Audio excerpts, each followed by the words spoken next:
All right, I'm going to skip all the formalities and get right to the good stuff. I want to talk about three things in your speech. The really good stuff, some about your structure, and then a suggestion maybe for your message and how you present it all. So let's get going. The good stuff.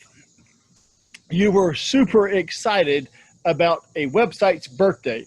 That's a lot of energy, and that's brought a lot of passion right at the beginning of it. You even slipped in the word of the day, risible, which was downright risible itself.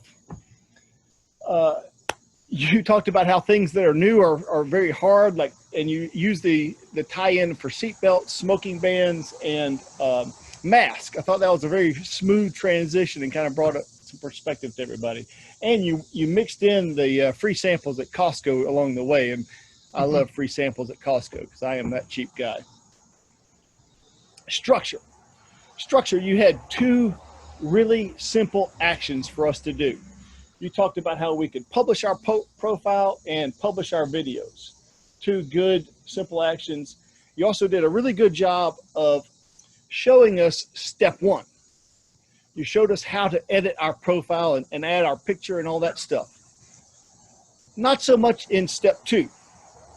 Step two, you kind of left the screen on AK, which was terribly distracting because he's so darn good looking. You can't do that. It takes away from your message. He's so, man, could not take my focus away. The other thing, so what you could have done was bring up the club's YouTube site and showed the videos that are on there, and maybe showed one of your fabulous speeches just as a teaser to make us want to get to that website and see that. The last thing on your structure is you kind of left that AK screen going, and we couldn't see you during the closing. We need to see you and your face during the closing. So now let's talk about message. And this is where I'll probably get long-winded and go way over time, and I don't care because this is good stuff here. So your message and what you're trying to do is motivate us to take an action. In order to get the audience, to make the audience take an action, you got to make the audience want what you want. You want to get them to solve your problem. So your main message was that we need to do these two things to get new members. But what we lost was why is that important to me? Why is that my problem to solve?